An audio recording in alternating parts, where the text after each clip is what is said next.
आज मैं राखी पे बात करने वाली हूँ क्योंकि इस साल मैं अपने भाइयों से हज़ारों किलोमीटर दूर हूँ। ये होता है ना बचपन में राखी का मतलब क्या होता था मतलब सुबह उठना है, मिठाई का डब्बा आएगा, नहाएँगे, धोएँगे, मस्त कपड़ा-वपड़ा पहनेंगे, एकदम नया-नया कपड़ा मिलता था क्योंकि गिफ्ट मिलने वाला है राखी बाँधने अपने अपने भाई को ही नहीं मैं सभी भाई को बोलना चाहूँगी कि मैंने एक लाइन लिखा है मैं बोलना चाहूँगी कि तू मेरी हिफ़ाज़त की ढाल है, तू मेरी बचपन की सबसे हाय गाइस कैसे हैं आप सब? थैंक यू सो मच मेरे चैनल पे आने के लिए और जब आए गए तो प्लीज़ सब्सक्राइब भी कर लेना। आज मैं राखी पे बात करने वाली हूँ क्योंकि इस साल मैं अपने भाइयों से हज़ारों किलोमीटर दूर हूँ। पहली बार ऐसा हुआ है कि मैं उन सब से इतना दूर हूँ और मुझे इस बार बहुत याद आ रही है। सीरियसली मैं बहुत रो-धो के हटी हूँ और उसके बाद मैंने डिसाइड किया कि मुझे अभी वीडियो बनाना है और मुझे आप लोगों तक पहुँचाना है क्योंकि मेरे जैसे बहुत बहनें होंगी जो अपने भाइयों से बहुत दूर होंगी, बहुत मिस कर रही होंगी, उनकी छोटी-छोटी वो बदतमीज़ों वाली बातें उनको याद आ रही होंगी और याद करके वो रो रही होंगी। लेकिन अगर अभी मैं अपने भाई को फ़ोन करूँ ना, मैं बोलूँ कि मुझे तेरी याद आ रही है, तो बोलेगा चल फ़ोन रख, दिमाग ख़राब करते रहती है। लेकिन आप लोगों को पता है वो ऐसे बोलते तो ज़रूर हैं, लेकिन उनके दिल में बहुत प्यार होता है। वो इमोशनल होते हैं बट वो दिखाते नहीं हैं। वो हमेशा मज़ाक उड़ा के इधर-उधर में मुझे लगता है कि मज़ाक-वज़ाक उड़ा के ही वो अपना दिल बहला लेते हैं। और मेरा भाई तो हमेशा मज़ाक उड़ाता है मेरा। आपको पता है जब भी उसके लिए कोई लड़की का रिश्ता आता है ना और मम्मी बोलती है कि कोई रिश्ता आया है तुम्हारे लिए, तो बोलेगा फ़ोटो देख के प्लीज़ पसंद मत करना। 1 मिनट यार मैं इसको ठीक कर लूँ। हाँ, तो हमेशा ऐसे बोलेगा कि फ़ोटो देख के प्लीज़ पसंद मत करना, तो मेरी मम्मी पूछेगी क्यों? तो बोलेगा कि इसको देख लो मेरे बारे में, किसको देख लो, फ़ोटो में इतनी सुंदर लगती है, सामने से देखो लोग डर जाएँगे। गाइस सच में मुझे भी ऐसा ही फ़ील होता है कि सच में मैं ऐसी हूँ। आपको पता ये जो राखी होता है ना, बचपन में राखी का मतलब क्या होता था? मतलब सुबह उठना है, मिठाई का डब्बा आएगा, नहाएँगे, धोएँगे, मस्त कपड़ा-वपड़ा पहनेंगे, एकदम नया-नया कपड़ा मिलता था क्योंकि गिफ्ट मिलने वाला है राखी बाँधने के बाद। और अपना भाई तो छोड़ो, मोहल्ले के सभी लड़कों को राखी बाँध देते थे इसी खुशी में कि पैसे मिलने वाले हैं। मैं तो इज़िली बाँधती थी कि मुझे पैसे मिलने वाले हैं और सच में उस दिन मतलब कि उस दिन राखी वाले दिन बचपन में ऐसा होता था कि कम से कम ₹500 तो इकट्ठे हो ही जाते थे। दिल में इतनी खुशी होती थी ना कि भाई फाइनली पैसा मिल गया। और मैं सभी भाइयों के लिए कहना चाहूँगी कि राखी के इस दिन मैं सिर्फ़ इतना कहना चाहती हूँ भाई, चाहे तू मेरे पास हो या ना हो, मेरी दुआओं का धागा हमेशा तेरे साथ रहेगा। हैप्पी राखी। और गाइज़ मुझे बचपन की कुछ बातें याद आ रही है, जो मैं चाहूँगी आप लोगों से बताना। मेबी आप लोगों के साथ भी ऐसा हुआ होगा, मेबी आप लोगों के भाई या बहन भी ऐसा करती होगी। मुझे हमेशा मेरे भाई के कपड़े पहनने होते थे। मेरे पास कितना मर्ज़ी कपड़ा हो, लेकिन घर में मुझे उसका टी-शर्ट ही पहनना है। और जब भी मैं ऐसे पहनती थी उसका टी-शर्ट, तो वो घर में जैसे ही आया और देखा मुझे टी-शर्ट पहने हुए, तो बस लड़ने लग जाता था कि, "तू मेरा टी-शर्ट क्यों पहनी है? उतार इसको, मम्मी" ये वो पता नहीं कितना ड्रामा हो जाता था और मुझे तब तो मैं उतार देती थी उसका टी-शर्ट, उसको दे देती थी। लेकिन बाद में जब फिर वो चला जाता था, फिर मुझे उसका ही टी-शर्ट पहनना होता था। और वो बोलता था कि मेरे दोस्त ऐसे हम छोटे-छोटे थे यार तो ऑब्वियसली सब एक-दूसरे के घर आते-जाते हैं तो वो लोग मज़ाक उड़ा देते होते हैं ना कि तुम्हारी बहन तुम्हारा टी-शर्ट पहन लेती है, तू अपनी बहन का टी-शर्ट पहना हुआ है, ये लड़की, लड़की ऐसा करके मज़ाक उड़ाते थे ना बचपन में हम लोग। मुझे वो सब बातें याद आती है और सीरियसली मैं इतना इमोशनल होती हूँ ना। मैं आपको बताऊँ कि मेरा जो बड़ा वाला भाई है ना, वो एक बाप भी अपने बच्चे के लिए उतना नहीं करता है जितना उसने हम लोगों के लिए किया। उसने अपने पढ़ाई का सैक्रिफाइस किया, उसने हम लोगों को पढ़ाने के लिए खुद नहीं पढ़ा, खुद जॉब किया, बिज़नेस किया, जो भी किया और वो नहीं पढ़ा और वो पढ़ाई में इतना ज़्यादा इंटेलिजेंट था ना, किसी रीज़न से मैं कभी बताऊँगी आप लोगों से कि उसको घर की ज़िम्मेवारी उठानी पड़ी और वो हम लोगों को एक बच्चों की तरह ट्रीट किया हमेशा। मुझे नहीं याद है कि मुझे कभी बचपन में किसी चीज़ की कमी आने दी होगी उसने कि मैं कोई चीज़ माँगूँ और वो मुझे ना मिला हो। मुझे अभी बहुत फ़ील होता है, मैं बहुत फ़ील करती हूँ कि मैं उसको इतना तंग की, कभी उसने नहीं कहा कि नहीं मैं ये तुम लोगों के लिए नहीं कर सकता हूँ।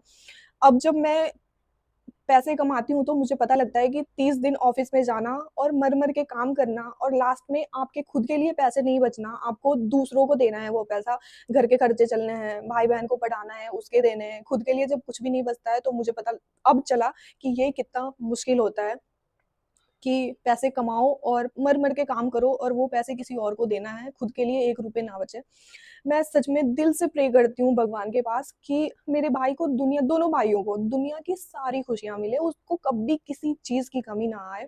मैं आप लोगों को बताऊँ कि आज मैं यहाँ पे हूँ, जहाँ पे भी मैं हूँ, मैं अपने बड़े वाले भाई के बदौलत हूँ। ठीक है कि मैंने मेहनत किया है, पर एक बैकबोन जिसको बोलते हैं, वो मेरा भाई हमेशा मेरे लिए खड़ा रहा, हमेशा मुझे आगे बढ़ने को बोला, हमेशा मेरे गलतियों में भी मेरा साथ दिया। मुझे नहीं पता मैंने दुनिया की कितनी गलतियाँ की है।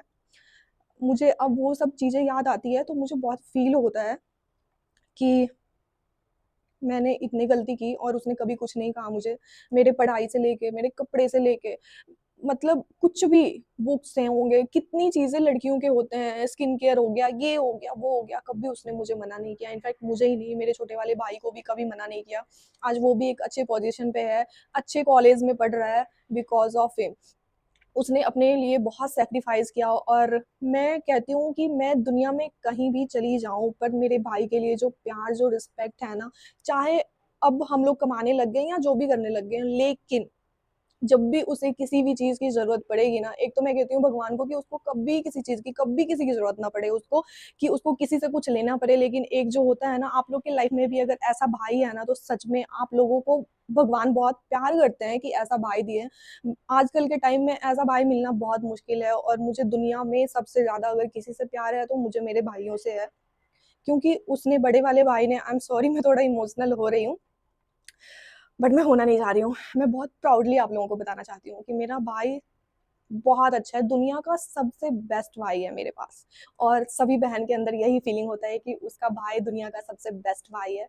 तो प्लीज़ कभी भी आप लोग कभी भी किसी भी लड़की को गलत मत बोलना। किसी भी लड़के को, बहुत लड़कियाँ होती है जो बहुत लड़के को गलत बोल देती है, गलत कह देती है, मुझे नहीं पता, पर मत करो। आप लोगों को नहीं पता कि उसकी बहन के लिए वो क्या है। और जब कोई लड़का किसी लड़की को गलत कमेंट करता है, गलत बोलता है, तो उसको नहीं पता कि उसका भाई क्या वो अपने भा आई डोंट नो गाइज़ मैं क्या बोलना चाह रही हूँ।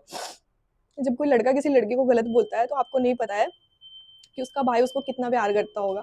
हर हर भाई अपनी बहन को बहुत प्यार करता है और हर बहन अपने भाई को बहुत प्यार करती है। इस बार मैं उससे बहुत दूर हूँ और मैं उसको बहुत मिस कर रही हूँ, और जब दूरियाँ बढ़ती है ना, तब आपको एहसास होता है कि आपके लिए वो रिलेशन कितना ज़्यादा ज़रूरत है। मतलब उस रिलेशन के लिए आप, आई डोंट नो गाइज़ मुझे क्या बोलना है, मैं बहुत नर्वस हो रही हूँ। जब दूरियाँ बढ़ती है ना किसी रिश्ते में, तब आपको पता चलता है कि वो रिलेशन आपके लिए कितना ज़्यादा इम्पोर्टेंट है। मैं अपने अपने भाई को ही नहीं, मैं सभी भाई को बोलना चाहूँगी कि मैंने एक लाइन लिखा है, मैं बोलना चाहूँगी कि तू मेरी हिफ़ाज़त की ढाल है, तू मेरी बचपन की सबसे प्यारी याद है।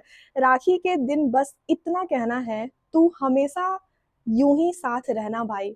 मैं सभी भाइयों को बोलना चाहूँगी कि अपनी-अपनी बहन के साथ रहना हमेशा, हमेशा उसके लिए स्टैंड लेना, उसके साथ खड़े रहना, क्योंकि एक भाई का साथ होना ना, जब आपका भाई आपको बोले ना कि मैं हूँ तुम्हारे लिए, तो यार फिर आपको किसी की फ़र्क नहीं पड़ती, मतलब किसी इंसान का फ़र्क नहीं पड़ता कि कौन आपके बारे में क्या बोलेगा, क्या सोचेगा, बस आपका भाई आपके साथ होना चाहिए। आज मैं बस भाई के बारे में ही बात करने वाली हूँ।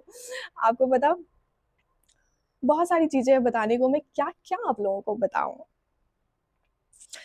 हमारे बीच दूरी है। जैसे-जैसे हम बड़े होते हैं, लाइफ चेंज होते जाती है, टाइम ज़ोन चेंज हो जाता है, सिटी चेंज हो जाता है, कंट्री चेंज हो जाता है, बट एक भाई-बहन का जो प्यार है वो कभी चेंज नहीं होता है, कभी भी नहीं। और इस बार मैं अपने भाई से दूर तो हूँ, पर दिल के रास्ते नहीं, यू नो। तो thank you so much guys मेरे चैनल पे आने के लिए, और जब आई हो तो प्लीज़ सब्सक्राइब भी कर लेना। Bye bye, thank you so much मेरी बकवासें सुनने के लिए।